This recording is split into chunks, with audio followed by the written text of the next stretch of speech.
Bon, eh bien, bonjour à tous. On va attaquer cette réunion avec Frédéric Schifter, bien connu de public du Parvis, qui vient souvent ici et qui a vu, écouter Frédéric dans plusieurs circonstances. Alors, pour ceux qui ne le connaîtraient pas, un bref petit portrait. Il se définit lui-même comme un pessimiste chic, c'est une de ses formules, il en a beaucoup d'autres. J'ajouterais qu'il n'est jamais très loin de Schopenhauer, ni de Clément Rosset, et même de Montaigne pour son côté essayiste. Mais j'ajouterais que, de mon point de vue, sous l'apparence, la décontraction, le dilettantisme, c'est un dilettante qui travaille. C'est un ancien prof de philo, comme on sait, essayiste. Et quand je dis qu'il travaille, c'est quelqu'un, moi, qui en une dizaine d'années a fait pas moins d'une quinzaine d'essais, avec chaque fois des titres tout à fait bien trouvés et ciblés, comme le blabla et le chichi des philosophes, qui donnent un petit peu le ton son approche de la philosophie. Le bluff éthique, ouais, c'est quelqu'un qui se met dans la position de se dire, bon, je suis assez intelligent pour comprendre les choses et sans m'en laisser compter. Aussi le philosophe sans qualité, pour qu'on n'imagine pas qu'il se hausse trop du col. Mais enfin, ça ne l'a pas empêché de recevoir le prix Décembre en 2010 pour la philosophie sentimentale et le prix Rive Gauche, ce qui donnerait à penser que nous avons affaire à quelque chose comme un de ces philosophes ou écrivains plutôt rive gauche, donc germano-pratin, mais qui aurait établi ses quartiers permanents, ni d'hiver ni d'été, sur la côte basque, en compagnie ou en proximité de quelques autres du même acabit, un peu frondeurs, en général élégants et animés de l'esprit des hussards. Je parlais de Frédéric Bédé, qui n'est pas très loin, ou de Jean Le Gall, qui est son éditeur et également écrivain. Donc, il y a là une petite cohorte de gens qui fait vivre la littérature et la philosophie, et en tout cas la pensée, avec quelques artistes aussi dans la boucle, sur la côte basque, et qui donne à cet endroit tout d'un coup quelque chose comme une promesse d'avenir. Quand on se retournera, on se dira, tiens, à cette époque-là, à l'époque du virus, il y avait à tel endroit de la France non seulement des gens qui s'étaient repliés pour se mettre en sécurité, mais aussi des gens qui publiaient, qui pensaient, qui travaillaient, etc. Alors, les livres de Frédéric Stifter, d'une manière générale, sont souvent, ont souvent des allures de pamphlet. Mais qu'on ne s'y trompe pas, derrière le pamphlet ou l'apparence, il y a quand même une solide architecture philosophique que nous aurons l'occasion d'investiguer et de regarder de près dans le déroulé de cet entretien. Cette fois-ci, il en a après le peuple. Alors, c'est le peuple. Il faut dire que si on suit bien ses confidences dans le livre, il raconte que quand il était étudiant en philo à Toulouse, quelques militants l'avaient pris à partie et lui avaient dit les ennemis du peuple dans ton genre, on les retrouvera. Alors effectivement, on les retrouve et en littérature, ce qui n'est pas le plus mal.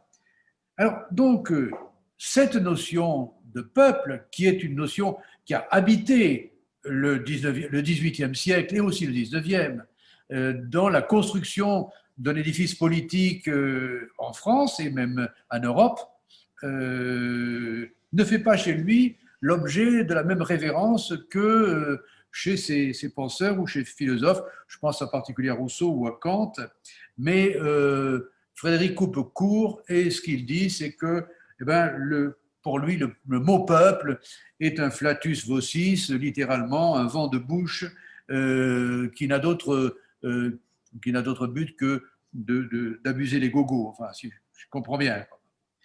Et pour cela, il va convoquer un ensemble de thématiques, mais aussi d'écrivains, de philosophes et de cette variété de philosophes qu'il appelle les philodoxes,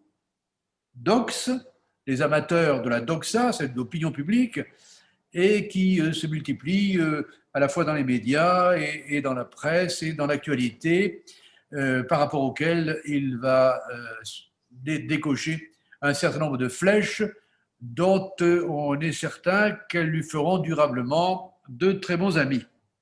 Voilà. Voilà en fait quel est l'enjeu du livre. Et pour commencer la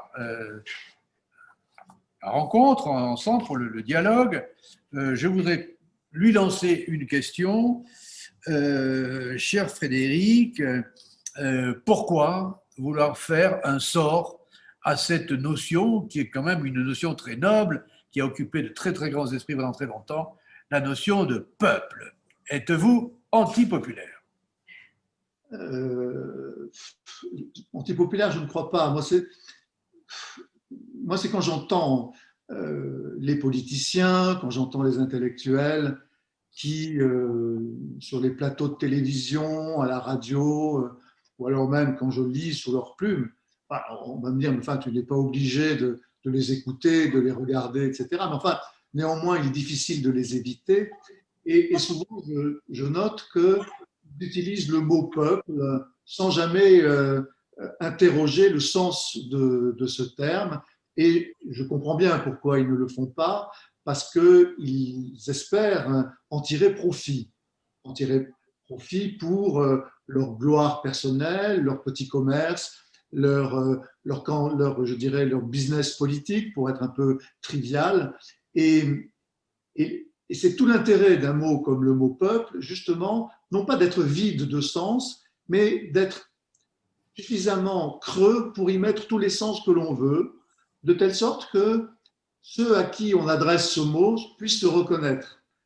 Au fond, le mot peuple ça ne s'adresse jamais à ce qu'on appelle, à ce qu'on croit appeler le peuple, mais toujours à une clientèle ou à des clientèles. Voilà. Et alors, mon intention était de prendre le rasoir de Guillaume d'Occam, qui est, je trouve, un instrument un peu trop délaissé. Donc, je l'ai repris, je l'ai un peu dérouillé, et je m'en suis servi pour un peu voilà, dépioter cette notion. Et Nettoyer. Nettoyer un peu. Ça veut dire que l'angle d'attaque n'est pas d'aller dans le sens de la notion dont on va bâtir les références historiques dans son grand cheminement à travers les siècles, mais plutôt la manière dont on le prend aujourd'hui et dont il est pris aujourd'hui par des amateurs de ce concept qui en font un usage qui n'est pas au fond le bon usage. Alors, d'abord, j'aurais dû commencer par là en disant que quand vous avez dit antipopulaire, c'est que moi je n'ai rien contre les gens, si vous voulez, parce que souvent, contre le peuple pourrait être entendu comme qu'est-ce qu'il a contre les gens, enfin qu'est-ce qu'ils lui ont fait? Rien. Bon, évidemment, j'ai un côté misanthrope, ça c'est connu. J'ai du mal à supporter la foule. Je suis agoraphobe, misanthrope, mais ce n'est pas là. Ce sont certainement des ressorts psychologiques qui sont à l'œuvre dans mon livre, mais j'espère qu'il y en a d'autres, notamment oui, une sorte de précision conceptuelle. Alors, pour arriver au sens que lui prêtent aujourd'hui ceux que j'appelle les philodoxes, c'est-à-dire les amis de l'opinion, le sens qu'ils prêtent à cette notion, je suis quand même reparti un peu dans le passé. Et au XVIIIe siècle, je me suis rendu compte que, enfin, tout le monde le sait, que ce qu'on appelait le peuple, c'était tout simplement le tiers-État, politiquement parlant. C'est-à-dire cette population qui n'appartenait ni à l'ordre de la noblesse, ni à l'ordre du clergé. Mais dans le tiers-État, on pouvait englober de riches banquiers, de riches commerçants, de riches armateurs, etc., etc., à côté de petits artisans, d'ouvriers agricoles, même des crèves-la-faim, etc. Le peuple, c'était au fond un melting pot de catégories sociales, des plus élevées aux plus basses. Très bien. Mais peu à peu, on a perdu cette notion-là, et au XIXe siècle, le peuple est devenu une sorte de sujet historique misérabiliste, si vous voulez. C'est-à-dire que, par exemple, un peu, Michelet, quand il écrit Le Peuple, il veut redonner aux gens de peu leur dignité. Il veut, comme il dit, leur faire croire qu'ils ont droit au monde, eux aussi. Mais de qui parle-t-il? Il parle des paysans, il parle des artisans, il ne parle pas des ouvriers. Pour lui, les ouvriers ne méritent pas, non, non, quand on lit Le Peuple de Michelet, pour Oui, lui, oui, oui, d'accord. les ouvriers sont trop esclaves de la machine pour pouvoir, pour qu'on puisse leur donner la dignité d'appartenir au peuple. Le peuple, ceux qui, ce sont les paysans qui nourrissent la population, qui labourent la terre, c'est noble. L'artisan, c'est celui qui a un métier, qui le transmet de génération en génération. Pour Michelet, voilà, c'est ça le peuple. Mais lui-même dit, c'est intéressant, après, dit-il, oui, c'est vrai, je m'emballe avec cette notion, parce que si je cherche le peuple réel tel que je voudrais qu'il fût, je m'aperçois qu'il est introuvable. Michelet lui-même.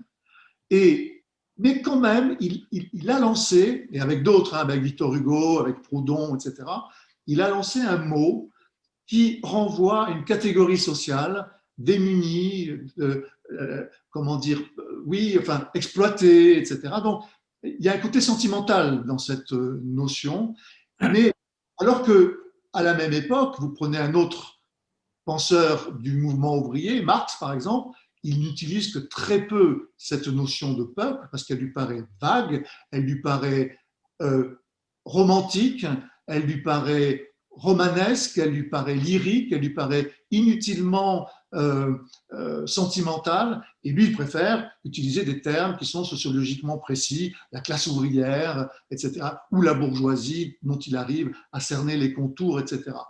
Et je trouve que Marx est l'un de ces philosophes qui reprend pour son propre usage le rasoir de Guillaume d'Occam pour essayer d'y voir clair quand il parle des rapports sociaux et des classes sociales. Donc, c'est un travail oui, c'est un travail d'éclaircissement. Vous savez, il y a deux, en philosophie, il y a plusieurs courants, mais il y en a deux au moins essentiels. Il y a ceux et les philosophes qui créent des notions, qui créent des concepts, bon, et puis ils les lancent comme ça, et puis voilà. Et puis il y a une autre catégorie de philosophes dont je me réclame, qui veulent élucider les notions. C'est Wittgenstein qui disait ça. La philosophie, c'est une activité qui consiste à élucider des notions. Qu'est-ce que vous... Mais déjà Socrate, c'était son obsession. Qu'est-ce que tu entends, toi, qui parles à la tribune, quand tu dis justice, quand tu dis beauté, quand tu dis... Qu'est-ce que tu entends par là? Eh bien, la philosophie, c'est élucider des notions. Qu'est-ce qu'on entend par le mot peuple? Je m'aperçois, après analyse, qu'on n'entend pas grand-chose, ou alors quantité de choses qui n'ont rien à voir avec ce que l'on prétend dire. Alors, je voudrais introduire un petit peu de complexité dans ce niveau du discours, parce que là, on a fait un très grand travelling sur le 19e siècle, et moi, j'aurais tendance à me référer, ça, vous ne le faites pas dans cet essai, mais à Rousseau, disant qu'est-ce que c'est qu'un peuple, c'est-à-dire qu'à partir de quel moment un peuple, qu'est-ce qui va faire qu'un peuple est un peuple, quoi. Hein, vous savez très bien, c'est le pacte social, c'est le moment où une communauté va s'éprouver elle-même, et comme telle, et c'est ça qui va nourrir un petit peu les idéaux de la Révolution de 89. Or, au 19e siècle, on est devant ce grand deuil du peuple de 89, le peuple de Valmy. En quelque sorte, les défaites napoléoniennes nous ont rendu exsangues et a rendu la France exsangue. Et à ce moment-là, ce qui va nourrir la perspective qui sera celle de la construction tout au long du 19e siècle de la République, c'est qu'elle va avoir affaire à une nouvelle forme de la souveraineté, qui n'est plus la souveraineté royale, mais qui est la souveraineté populaire. Donc il faut bien construire. Je veux bien que ce soit un mythe et même une notion creuse, mais elle est, comme disait Rousseau d'état de nature, elle est utile et même indispensable pour comprendre ce que peut être la construction d'un organisme politique et d'une pensée politique, voire même historique. Alors, tout à fait d'accord sur les détails évoqués par rapport à Michelet et surtout par rapport à Marx, mais il est certain que Michelet, par exemple, quand il personnalise à fond la question du peuple, ce dont il veut parler, c'est de la France. et il lui faut un peuple pour parler de la France. Il ne peut pas. Et la France, à ce moment-là, c'est quand même 80% ou 90% d'agriculteurs. C'est eux qui sont le fond sur lequel on va. Et ce n'est pas simplement la répartition des trois ordres de la Révolution. Il y a un tuf. Et la grande espérance de Michelet, c'était de faire que ce peuple de France existe, même s'il est largement utopique. Et ce que j'ai trouvé intéressant dans le livre, la manière dont vous abordez la question, c'est qu'à un moment donné, et même au début, pour bien donner un socle au raisonnement qui est le vôtre, vous allez vous appuyer sur la différence, sur l'opposition entre les réalistes et les nominalistes. Et il me semble que là, il y a matière à nourrir le raisonnement que vous développez, parce que si vous allez soutenir que la notion de peuple relève du nominalisme, alors il n'y a plus d'objection. Tandis que finalement, tout le travail de Michelet et même de Renan dont vous parlez, c'est le travail de gens qui veulent tout d'un coup donner un contenu réel à quelque chose qui est probablement de l'ordre de l'idéal et de l'ordre du mythe. Je suis d'accord voilà. Avec ça. C'est-à-dire que avec le mot peuple sous la plume de Michelet, mais sous la plume aussi de Renan, hein, oui. C'est une nation, le mot peuple, Oui. comme le mot de nation d'ailleurs, hein, Oui. suscite ce que j'appelle, donne lieu à un mirage réaliste au sens de la querelle des réalistes et des nominalistes. Hein. Le mot peuple est-il à peine énoncé que aussitôt on a le sentiment de savoir de quoi on parle, alors qu'en réalité on ne sait pas vraiment de quoi on parle. Vous parliez de Rousseau. Rousseau, il y a un concept qui est intimement lié à la notion de peuple, c'est la notion de volonté générale. Elle en découle, oui. Alors la volonté générale, pour Rousseau, ce n'est pas la volonté unanime, c'est-à-dire ce n'est pas la somme des volontés individuelles, etc. Alors, qu'est-ce donc?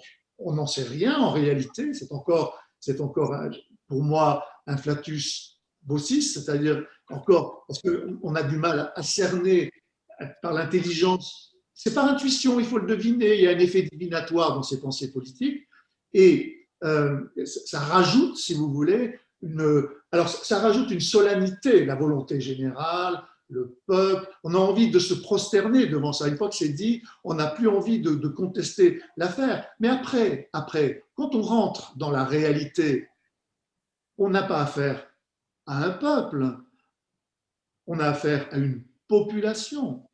Une population est divisée en catégories sociales, en catégories socio-professionnelles, dont les intérêts sont divergents, voire antagonistes, voire hostiles. Et si on parle de république, c'est ce rapport de force qui est constamment à l'œuvre au sein de la réalité sociale pour obtenir non pas de la volonté générale, mais des majorités, des équilibres, des alliances qui à tout moment peuvent se défaire et exploser. Et au fond, je regrette une chose, j'aurais dû commencer mon pamphlet, enfin mon livre, mon essai, par l'idée de guerre civile. Pour être bien convaincu qu'un peuple n'existe pas, il suffit simplement de regarder ce que c'est qu'une guerre civile. Faites un peu, hein, parce que les allusions à Machiavel sont très claires. Ce grand corpus de la philosophie occidentale, historique et philosophique franco-allemande, qui a construit ces concepts-là, vous leur opposez Machiavel. Machiavel, c'est exactement ça, c'est ce que vous dites. Machiavel, Hobbes et Marx, qui sont des penseurs à qui on ne la fait pas, parce qu'ils vont chercher dans l'histoire, ils vont chercher dans la réalité. Comme dit Rousseau, commençons par écarter tous les faits. C'est inouï qu'on puisse philosopher en commençant par écarter tous les faits. Ou alors, peut-être que Rousseau dit ce qu'il faut faire quand on veut philosopher, c'est-à-dire ne jamais effectivement penser les faits. Moi, j'aime bien et je préfère les philosophes qui pensent à partir des faits et de la réalité, fut-elle déplaisante. Et au sujet de la guerre civile, je suis en train de lire en ce moment, pour les besoins d'un autre livre, George Orwell, dont on vient de éditer Et dans Hommage à la Catalogne, hein, on sait que George Orwell s'engage dans la guerre d'Espagne, guerre civile, qui oppose donc une partie du peuple entre guillemets, espagnol à une autre. Bien, très bien. Et quand il arrive à Barcelone, voilà qu'il a affaire à une autre guerre, qui n'est pas une guerre entre les républicains et les nationalistes, mais entre les républicains eux-mêmes. C'est les fameuses journées de mai 37 où, à Barcelone, les communistes s'en prennent aux anarchistes, et il y a une autre guerre civile qui s'ajoute à la guerre civile. Ce qui montre bien, et pourtant tous ces gens, communistes, anarchistes et même nationalistes du côté franquiste, parlent tous del pueblo espagnol, d'accord, comme s'il s'agissait d'une entité qui transcendait toutes ces différences, toutes ces catégories en guerre les unes contre les autres. Euh, euh, bon, il m'a semblé utile de rappeler ça. Et si je puis me permettre un rajout, les récentes élections américaines ont montré une chose très intéressante concernant, qui apporte de l'eau à mon moulin. Biden est élu, et que dit-il? C'est une victoire du peuple américain. En face, Trump dit quoi? Il dit une victoire électorale a été volée au peuple américain. Alors, que se passe-t-il aux États-Unis? Il y a donc deux peuples, le peuple de Biden et le peuple de Trump. Mais s'il n'y a qu'un peuple, il n'y a pas besoin de deux candidats, n'est-ce pas? Ou alors ces deux candidats sont d'accord. Or, on s'aperçoit que finalement, chacun a son peuple. Et ce n'est pas faux. Ce n'est pas faux parce que, au fond, allez, tant pis pour la caricature et le simplisme, mais ça aide parfois aussi à comprendre les choses. Ceux qui ont voté Biden, ce sont ceux qui habitent les grandes métropoles plutôt chics, n'est-ce pas? Ils sont beaux, ils sont bronzés, ils sont gays, ils sont LGTB, ils aiment l'écologie, ils dansent bien, ils remuent bien, etc. Le peuple qui a voté, les populations qui ont voté pour Trump, ils sont plutôt en surcharge pondérale, ils ont de gros pick-up pour lesquels ils se sont endettés, des pick-up qui coûtent 80 000 dollars, 100 000 dollars, ils sont endettés pour ça, ils ont des armes. C'est-à-dire que plus ils sont écrasés socialement, plus ils s'exposent physiquement par leur pick-up, etc. Ce ne sont pas les mêmes gens. Et donc, il n'y a pas de peuple unique. Il y a des catégories sociales qui sont hostiles les unes à l'égard des autres. Et on a parlé aux États-Unis d'un climat de guerre civile. Oui, mais Frédéric, en France, on a bien un peuple de gauche et un peuple de droite. Aussi. Tout le problème de nos démocraties, c'est effectivement de défaire et de refaire constamment le peuple. C'est-à-dire qu'une fois que le vote a parlé, et même si ce vote pose des problèmes d'équité ou de nombre, il n'en reste pas moins que le mythe sur lequel reposent nos démocraties, et la République elle est une forme particulièrement forte, c'est effectivement que dès lors qu'une majorité s'est dégagée, elle est considérée comme incarnant le peuple. Ce qui ne veut pas dire qu'il n'y ait pas non plus un autre peuple qui ne va pas se reconnaître tout à fait dans le même schéma, mais c'est cette dialectique permanente qui définit nos démocraties. On ne peut pas faire l'impasse sur le peuple, c'est bien là toute la question. Et tout le drame je dirais, des dictateurs et autres partisans d'une autorité unique. Alors, en ce cas, que l'on parle concrètement et que l'on parle du corps électoral, le corps électoral, c'est l'ensemble des citoyens ayant donc le droit de voter, le droit de citer, et qui, à l'occasion d'un scrutin, votent majoritairement ou minoritairement pour tel ou tel candidat, etc. etc. Et qu'on ne dise pas que le peuple s'est prononcé, que l'on dise qu'une majorité du corps électoral s'est dégagée. Et là, on est beaucoup plus près de la réalité, parce que dès que vous utilisez le terme de peuple, aussitôt vous coiffez l'événement électoral d'un bonnet idéologique. Ne faut-il pas, Frédéric, vous réduisez au silence ceux qui ne se sont pas exprimés dans le sens de la majorité et qui ont du coup le sentiment de n'être plus le peuple. Alors, ça redouble les antagonismes sociaux, si vous voulez. Parce qu'après, très vite, tout ça vole en éclats et on voit les gens dans la rue et ça défile, etc. On a vu ça avec les Gilets jaunes, par exemple. Et avant d'arriver aux Gilets jaunes, ne faut-il pas finalement que dans tout acte majeur de la vie en société, il y ait des moments d'euphorie ou des moments d'ordalie, de destruction, etc. Et c'était le cas pendant la Révolution, où tout d'un coup, quelque chose qui n'existait pas avant donne l'impression d'être un tout. C'est-à-dire que le peuple se réincarne, sans doute d'une manière mythique, voire théâtrale, voire autre chose, mais qui a pris en charge un concept et lui a donné un contenu. Et si on suit votre raisonnement, c'est-à-dire si on est dans une vision plus nominaliste de la chose, on se dit que cette espèce de flatus vocis, ce creux, cette forme vide, se remplit à chaque fois comme diastole et systole d'un système démocratique qui a besoin constamment d'éprouver qu'il est un peuple. Et allons jusqu'au bout des élections. C'est vrai que lorsqu'un homme politique a convoqué des élections qu'il a perdues et qu'il s'en va, eh ben, il démontre qu'effectivement, il a entendu le peuple. Donc il y a toujours cette espèce de jeu. Alors je veux bien que le peuple ne soit pas une réalité, on est bien d'accord, hein, et que ce soit d'abord en mots, un nom,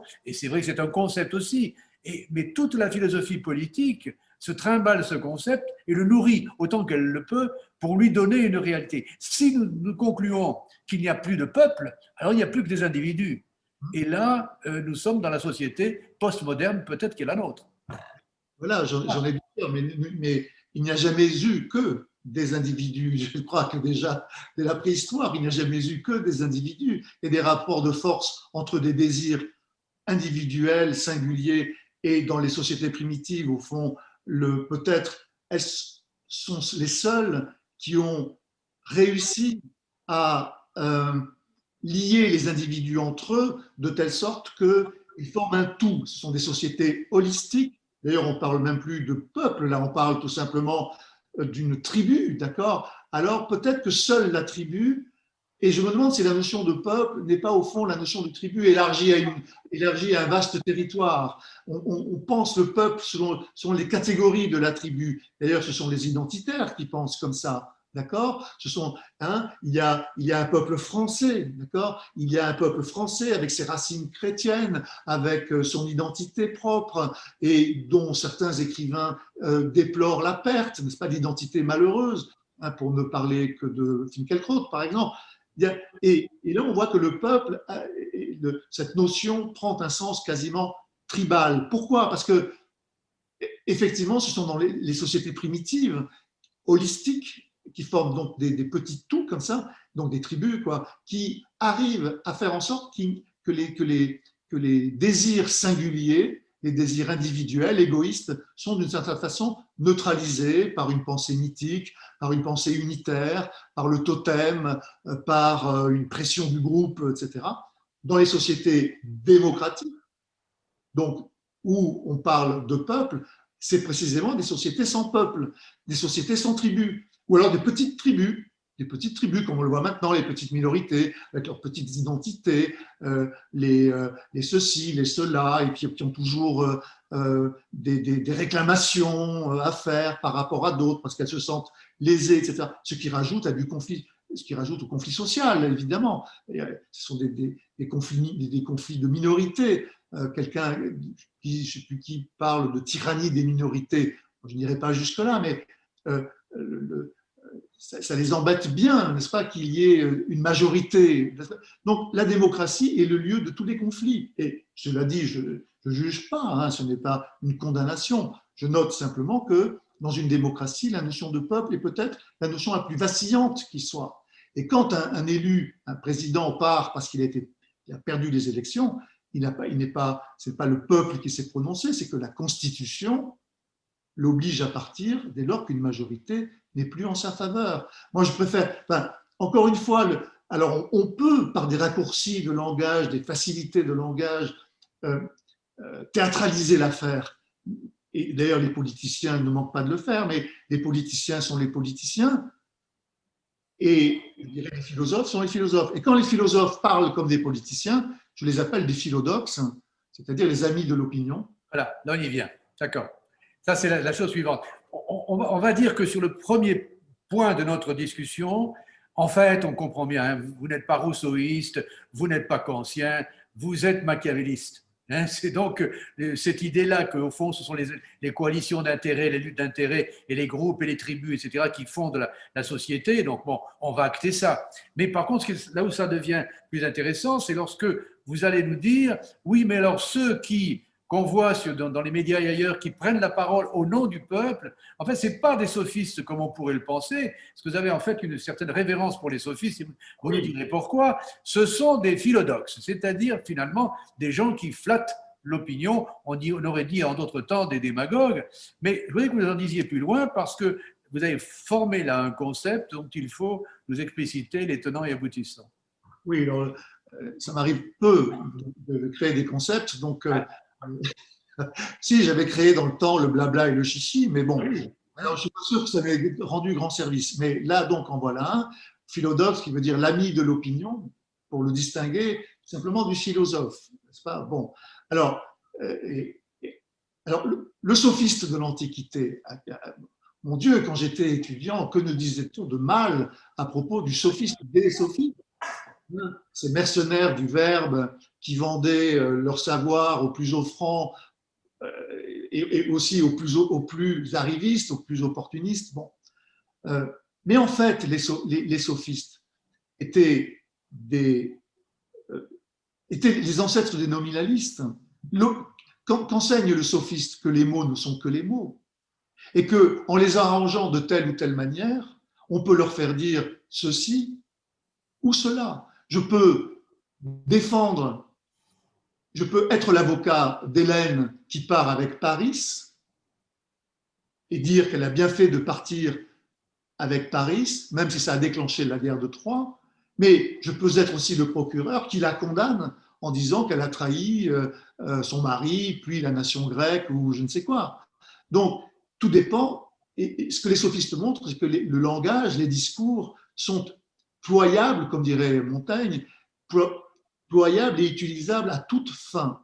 Donc, à l'école des sophistes, on ne se laisse pas berner par le langage, puisqu'on apprend à en maîtriser les ressources. Bien. Or, les sophistes passent pour des démagogues. Ce n'est pas le cas.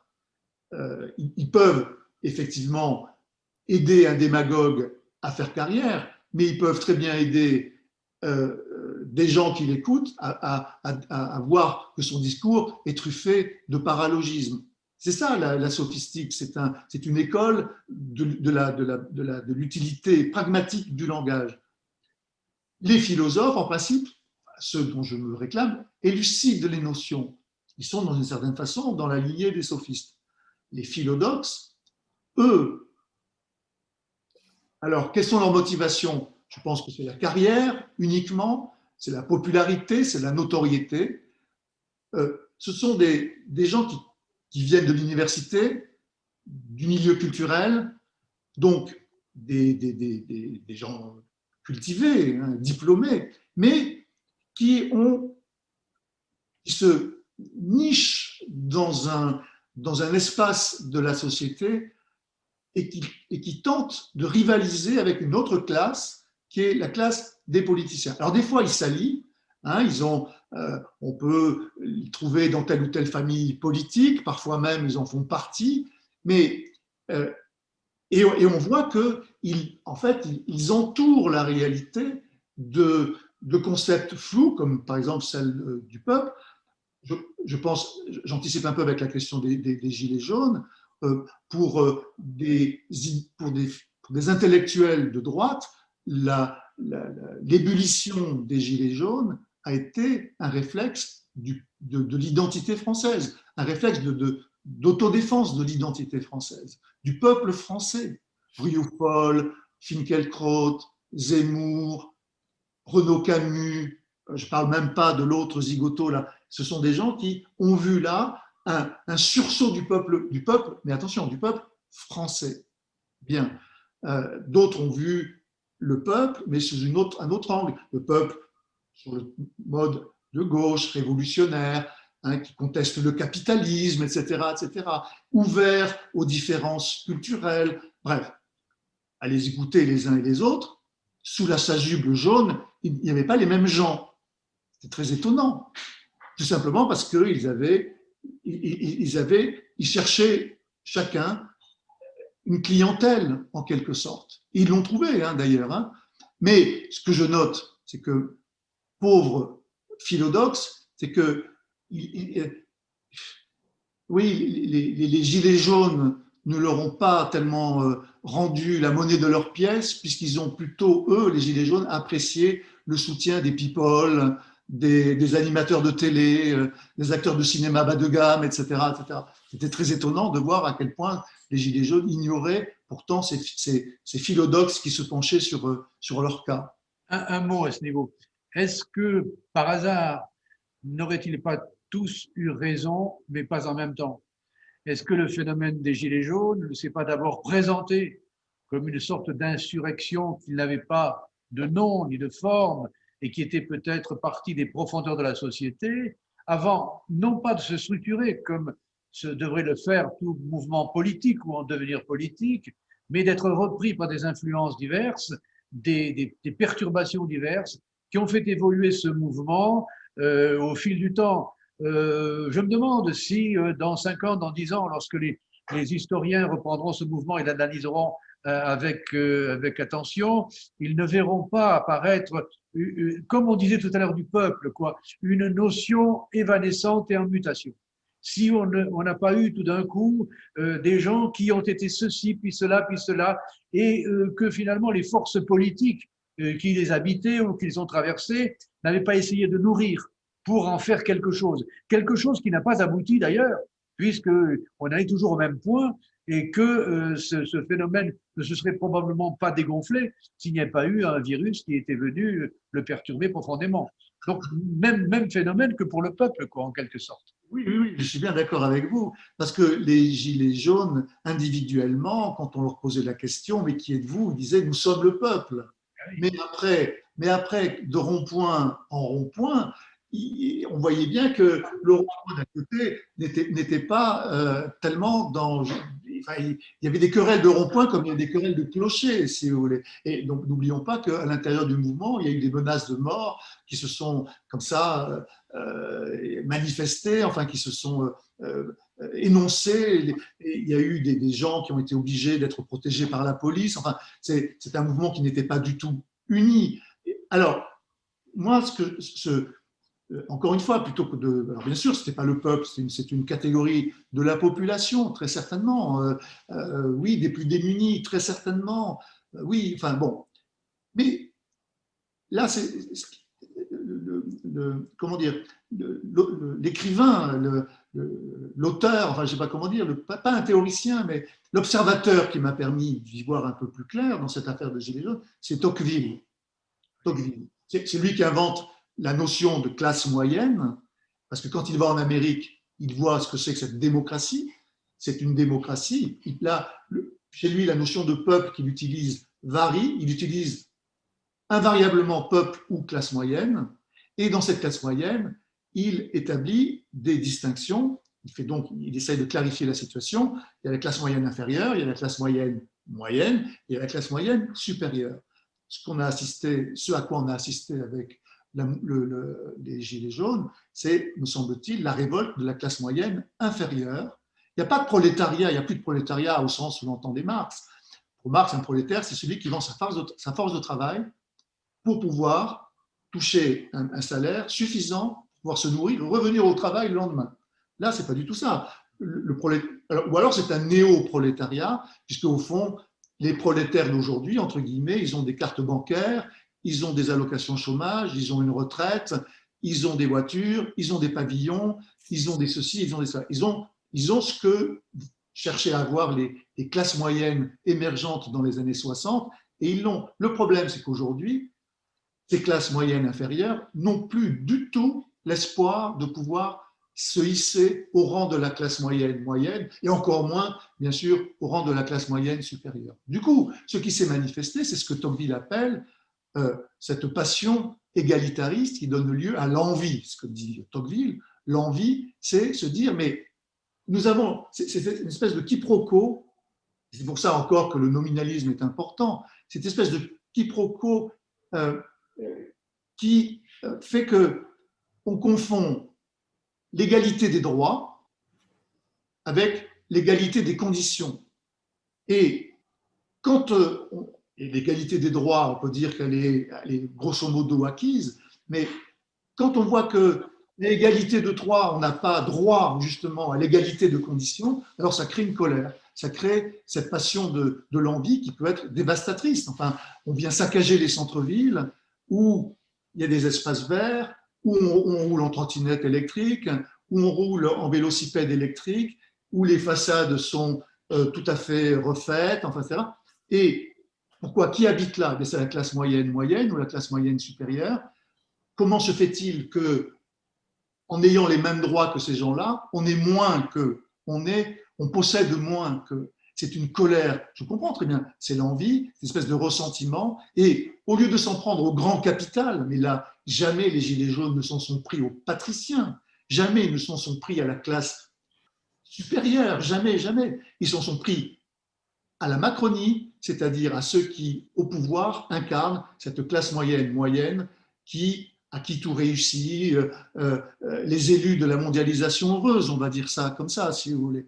Et c'est ça le mouvement des Gilets jaunes avant tout. Et que des mouvements politiques aient tenté de les noyauter de ci, de là, d'ailleurs ils se sont cassés les dents, parce que c'était compliqué, parce que c'était des gens qui étaient totalement apolitiques, au sens strict du terme. Il était difficile de leur faire entendre un discours cohérent. Ils n'en voulaient pas. Ils avaient l'impression qu'ils étaient portés par un élan justement qui était un élan mystique, qui était celui du peuple. Et c'est en cela que ça a été leur grande faiblesse, me semble-t-il, sur le plan politique. Un dernier axe qui nous permet de traverser le livre et qui est intéressant, on l'a un peu abordé tout à l'heure avec Orwell, je voudrais y revenir, c'est la manière dont vous traitez cette notion dont on parle beaucoup aujourd'hui, précisément à propos du peuple, et qu'avait formulé Orwell en disant le peuple, le vrai peuple, c'est la common decency, c'est la décence ordinaire. Que vous faites un sort à cette notion aussi. J'aimerais bien que vous en parliez un petit peu. Oui, Orwell, qui avait vécu un grand moment dans les. Orwell, qui est un bourgeois, en plus, c'est la bourgeoisie coloniale britannique. Il est né en Inde, etc.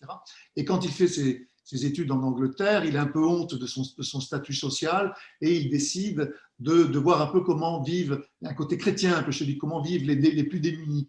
Et donc, le voilà en immersion dans ce milieu extrêmement démuni qui est le prolétariat, voire le sous-prolétariat anglais. Et il note que… Dickens. Voilà, Dickens. exactement. Et ouais. En dépit des conditions misérables de vie de ces gens-là, il existe chez eux une sorte de vertu morale.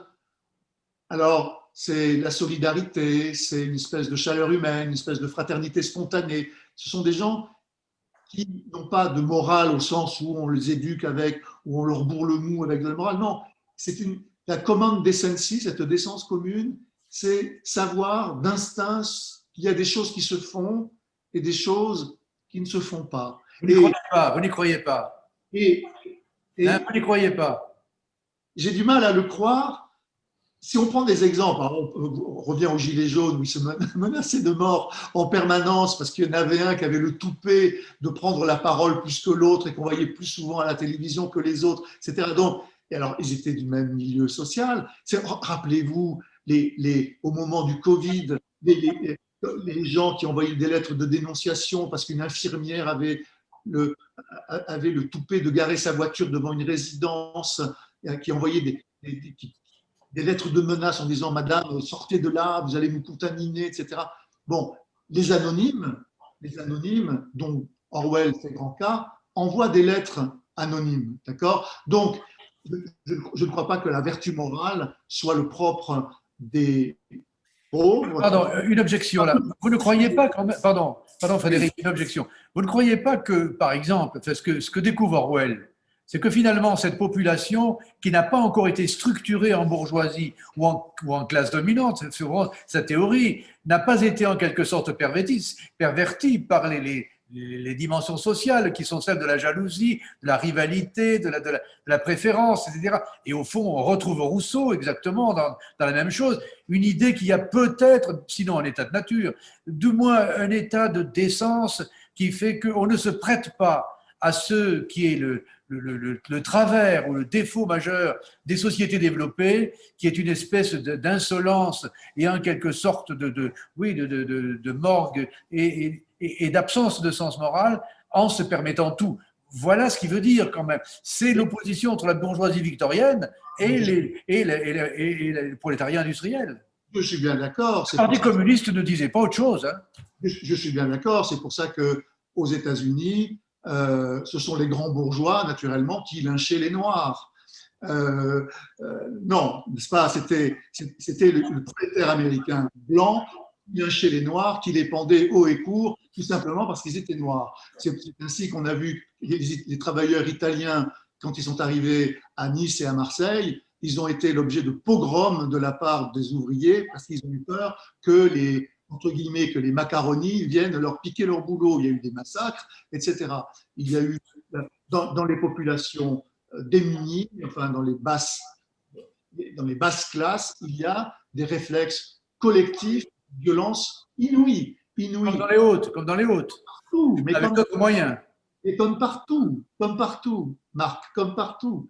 Et il y a une espèce de projection, c'est pour ça que je dis que Orwell est un socialiste sentimental, oui. Il projette sur ces basses classes des qualités imaginaires qu'elles n'ont pas. Il les auréole mais son socialisme ne peut pas tenir. Ce n'est pas un théoricien, Orwell, hein, mais son socialisme ne peut pas tenir s'il ne croit pas à cette décence commune.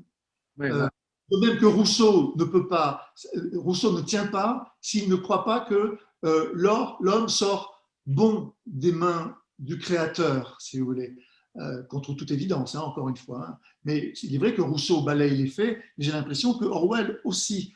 Donc, non, je n'y crois pas, parce qu'à chaque fois qu'on voit effectivement des crises apparaître, mais même en temps normal, on voit que dans les basses classes, on se conduit de manière aussi, je dirais, aussi ignoble que dans d'autres milieux sociaux, et que l'ignominie est au fond quelque chose d'universellement partagé.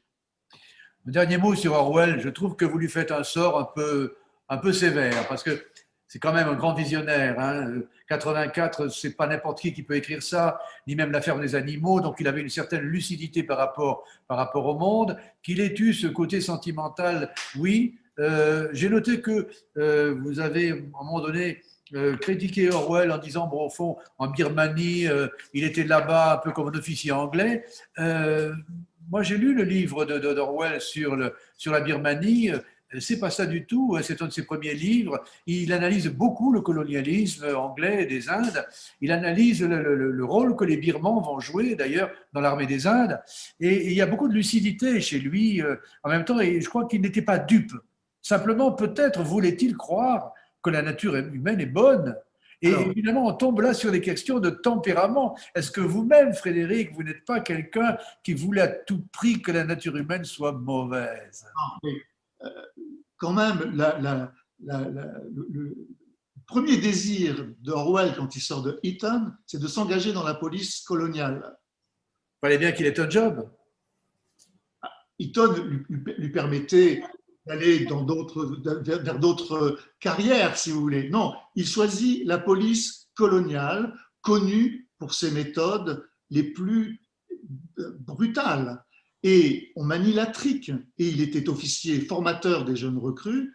Et j'ose croire qu'il a enseigné à ces jeunes recrues une manière décente d'utiliser la trique sur les autochtones. Bien. Et il n'est pas resté 1 an, il est resté 5 ans. 5 ans dans la police. Début de carrière, il est jeune là. Hein, non, mais il est resté 5 ans. Mais effectivement, il a mis 5 ans pour se rendre compte qu'il faisait un sale boulot. Donc, il en est sorti. Et après, on dirait qu'effectivement, il a passé son temps à vouloir expier cette expérience pour laquelle il n'était pas très, très glorieux. C'est comme ça après qu'il est allé comme ça, se mettre en immersion. Mais dans le lumpenprolétariat. Mais vous parlez de 84 et de la ferme des animaux. Donc, je suis en train là, de travailler là, sur Orwell et de regarder un peu ses chroniques littéraires. Et je m'aperçois que c'est un écrivain qui a été influencé par trois grands dans lesquels il n'aurait jamais pu écrire 84 ni La femme des animaux. C'est d'abord Arthur Koestler avec Le zéro et l'infini, d'accord. C'est bien sûr Aldous Huxley avec Le meilleur des mondes, hein, qui est une dystopie. Et c'est aussi un auteur qu'on a complètement oublié aujourd'hui, mais qui est absolument fondamental, qui est Eugène Zamyatin, dans un roman qui s'appelle Nous autres, et qui est la première dystopie qui critique de manière virulente le régime soviétique. Et ça a été écrit en 1923. 1984, c'est 1948. Hein, donc, on est vraiment là à plus de 20 ans d'écart dans l'écriture d'Orwell de ce fameux livre, qui par ailleurs me semble, personnellement, je n'ai jamais pu le terminer, mais si on veut connaître les mécanismes de manière très précise, les mécanismes du totalitarisme, c'est bien sûr Zamyatin qu'il faut lire, donc Nous autres, et Koestler, Le zéro et l'infini, qui est un livre remarquable, qui parle des procès de Moscou. Et là, on n'est pas dans une dystopie, là on est véritablement dans presque un témoignage très fort. Et donc Orwell, me semble, jouit d'une réputation de visionnaire un peu usurpée. Mais vous savez, on est maintenant, et je reviens au philodoxe, maintenant, il y a un élément de langage qui surnage, qui est il nous faut un intellectuel pour nous aider à comprendre le monde dans lequel on vit. Il me semble qu'il est beaucoup plus sage de se passer d'intellectuel pour comprendre le monde dans lequel on vit. Si on a un peu de jugeote et un peu un regard observateur, on se passe très bien des intellectuels et ce n'est pas la peine d'aller les chercher ailleurs. Maintenant, il y a des philosophes. Ça, les philosophes, je ne dis pas le contraire. Voilà. Un dernier mot, Frédéric. Avec cette liste de gens auxquels vous adressez un certain nombre de flèches empoisonnées en les nommant directement dans votre livre, j'en ai relevé peut-être 20 ou 30. N'avez pas peur de vous être fait beaucoup d'ennemis, à moins que vous les ayez déjà comme tels? Alors, bon, je vais être cynique, tant pis, vous me tendez la perche, mais c'était Monterland disait se faire des amis, c'est une obsession de commerçants, et se faire des ennemis, c'est un passe-temps d'aristocrate. Voilà. Alors, on aura compris sur quelle roche vous campez. Bon, on a fait à peu près 1 heure là d'entretien. J'espère que vous avez apprécié ce qu'il y a de vif oui, de très vif et de très, très stimulant dans ce livre, qui est un petit livre, hein, qui est un petit livre. Il fait quelque chose comme 100 pages, un petit peu plus. Hein. Voilà, je vous le montre également. C'est très, très stimulant. C'est un livre avec lequel on a envie d'abord de ne pas être d'accord. Parce que les éléments qu'on y trouve ne recoupent pas forcément les convictions que l'on a. Et puis alors après, on regarde les arguments et on discute des arguments. Vous avez bien vu que par moment, j'ai essayé d'aller sur des territoires, pas du tout en prenant les chemins de Frédéric, mais c'est bien normal. Mais c'est un livre stimulant pour l'intelligence et pour la culture.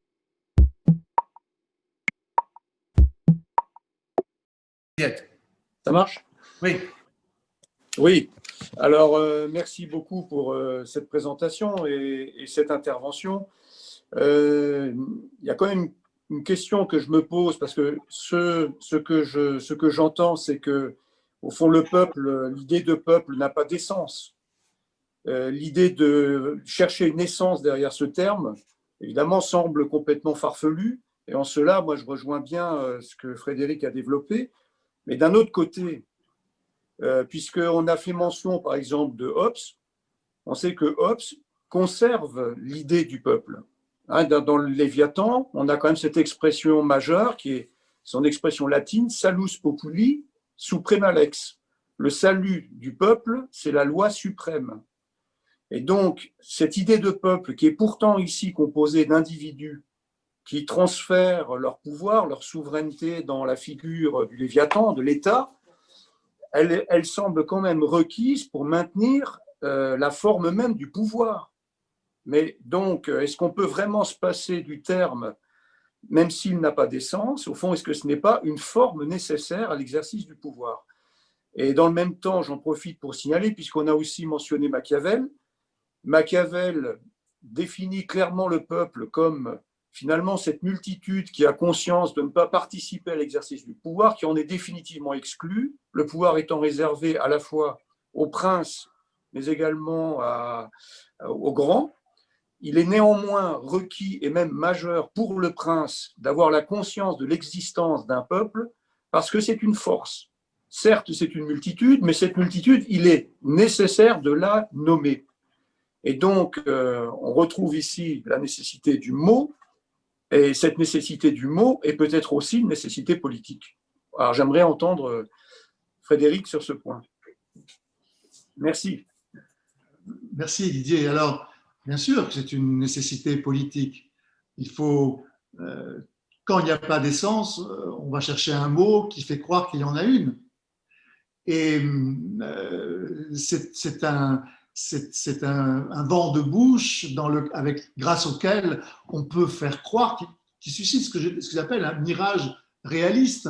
C'est-à-dire que si toi, le prince, tu t'adresses à la multitude en disant « vous, le peuple », dès lors, la multitude a le sentiment imaginaire, illusoire, qu'elle n'est plus divisée par des intérêts divergents et antagonistes, mais qu'elle est reliée unanimement autour de la personne du prince, qui du coup, par ce tour de passe-passe rhétorique, devient presque l'incarnation de ce fameux peuple. Donc c'est une espèce de duperie langagière, une duperie verbale dont ne se privent effectivement jamais ni les princes des monarchies, ni les princes des républiques modernes, etc.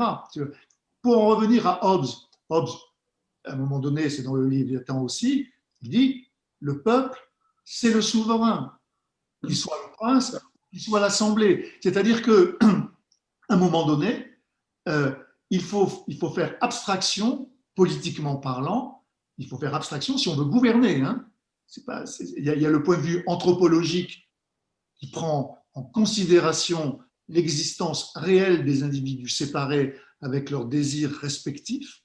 Et puis, il y a le domaine politique où, justement, la dimension anthropologique est gommée au profit de l'idéologie du pouvoir. C'est tout l'art de gouverner que d'effacer la réalité anthropologique ou la réalité sociale, dirait Marx, pour une espèce de folklore idéologique. Et c'est là-dessus que fonctionnent les systèmes de domination. Oui, bien sûr. Bien sûr.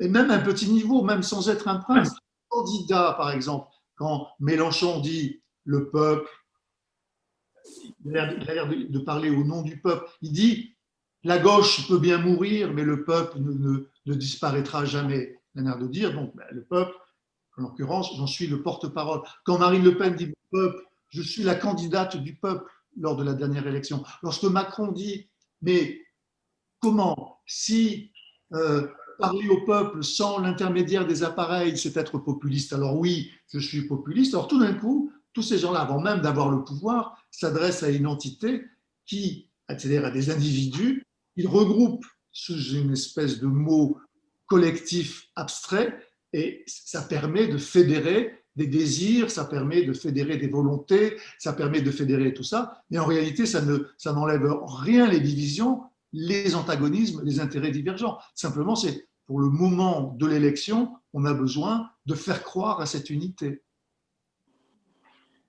Autre intervention, autre question? Oui, ici, non? Il y a quelqu'un qui veut parler là? Non? Vous pouvez envoyer un message pour qu'on formule une question? J'en vois pas. Je vois pas. Je vois qu'il y a deux moulins et la case qui ont le micro activé. Est-ce que vous vouliez poser une question?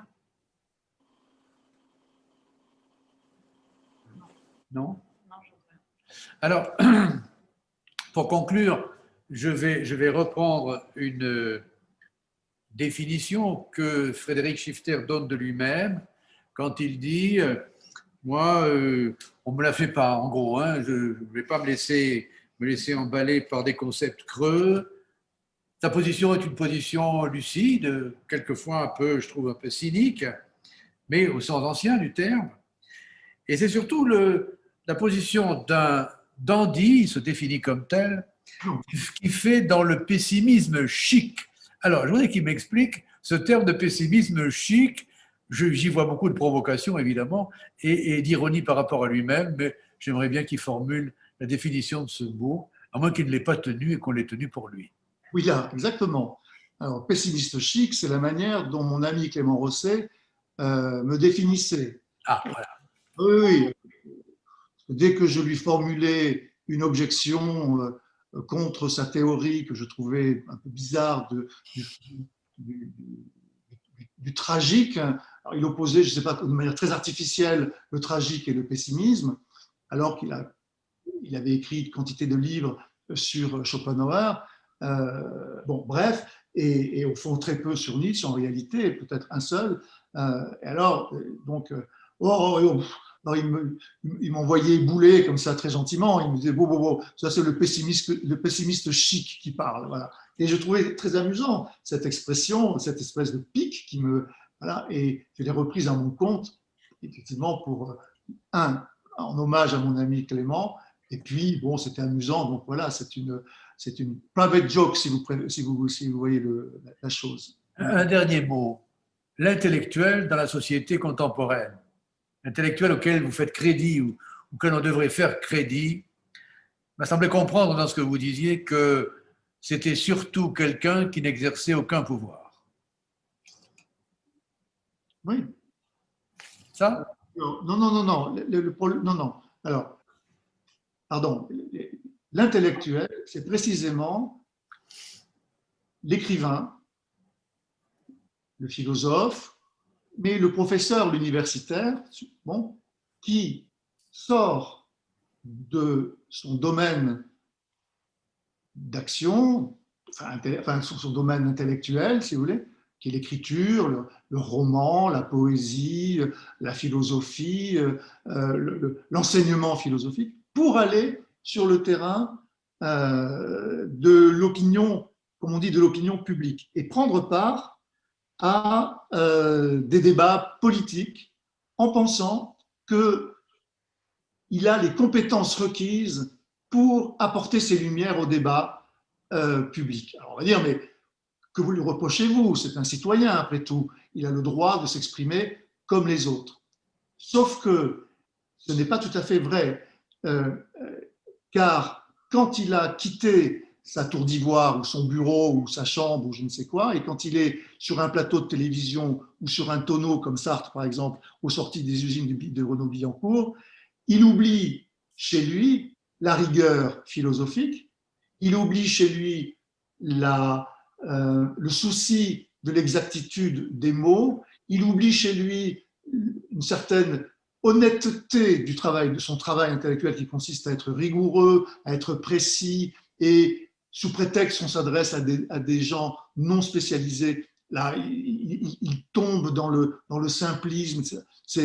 Là, on n'a plus affaire à un écrivain, on n'a plus affaire à un philosophe, on n'a plus affaire à un professeur, on a affaire à un intellectuel, c'est-à-dire à quelqu'un qui, effectivement, veut intervenir dans le milieu social et politique pour y trouver un autre statut que celui que lui confère sa solitude de l'écrivain, de l'universitaire ou du philosophe.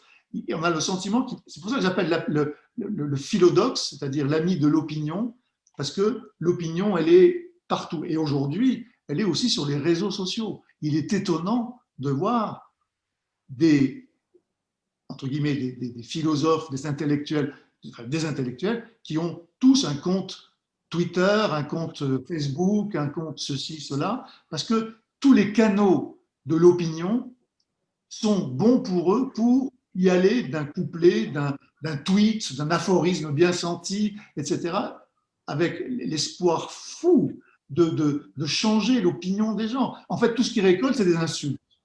Il y a un certain masochisme.